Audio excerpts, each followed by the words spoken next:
अक्सर लोग अपने आसपास की स्थितियों से असंतुष्ट होते हैं। लोगों को घट रही घटनाओं से बहुत सारी शिकायतें रहती हैं। जिसे देखो वही कहता मिल जाएगा कि ना जाने ये सब क्या हो रहा है।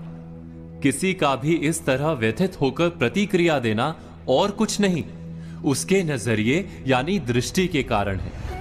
यानी समस्या दृश्य में जितनी नहीं उससे अधिक दृष्टि की है। वास्तव में ये हम पर निर्भर करता है कि हम अपने समय और समाज की स्थिति को किस तरह से देखते हैं। हमारा नजरिया ही हमारे लिए संसार को देखने और समझने का एकमात्र उपाय होता है। कोई भी घटना हमें उतनी ही प्रिय और अप्रिय लगती है जितनी कि हमारी दृष्टि उसे हमें समझाती है। आपने कभी आकाश में उड़ते बादलों में बनने वाली आकृतियों को देखा है? उनमें जो भी आकृतियां बनती हैं उसे हम अपने नजरिए से ही परिभाषित कर पाते हैं। एक ही समय में वो एक बादल का टुकड़ा किसी को शेर और किसी को खरगोश दिखता है। कैसे? ये केवल नजरिए के कारण है। दृष्टि के इस मर्म को हम एक कहानी के द्वारा समझने की कोशिश करते हैं। किसी आश्रम में एक गुरुजी अपने दो प्रिय शिष्यों के साथ रहते थे। एक दिन गुरुजी ने अपने दोनों शिष्यों से पूछा कि ये संसार कैसा है, अपने दृष्टिकोण से बताओ। पहला शिष्य बोला, ये दुनिया बहुत बुरी है। जितनी देर की रात होती है उतनी ही देर का दिन। कैसा संसार है, उजले दिन के पीछे काली अंधेरी रात आती ही रहती है।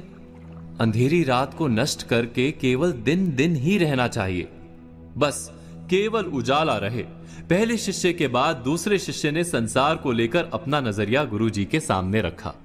हर काली रात के बाद एक महाप्रकाशित दिन आरंभ होता है गुरुजी। सूर्य देव संसार को हर दिन नई ज्योति से भर देते हैं। लोग अपने अपने काम पर निकलते हैं। किसान हो, यात्री हो या पक्षी, सब अपने कर्म करते हैं। फिर थक कर आराम करने का समय हो जाता है। शाम घिरने लगती है तो हम सूर्य को विदा कर दीपक जलाते हैं और रात में भी उजाला कर लेते हैं।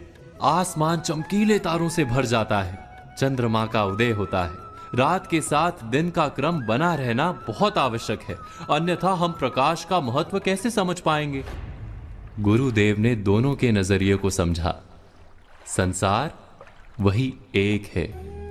हम इसे कैसे देखते हैं उस पर निर्भर करता है। जो अंधकार को अधिक देखेगा उसे अंधकार अधिक दिखेगा। जो प्रकाश को महत्व देगा उसे प्रकाश अधिक दिखेगा। इसीलिए दृश्य नहीं, दृष्टि को बदलने या सुधारने की आवश्यकता है। दोस्तों, आज कही बातों पर विचार कीजिए और कल की प्रतीक्षा कीजिए।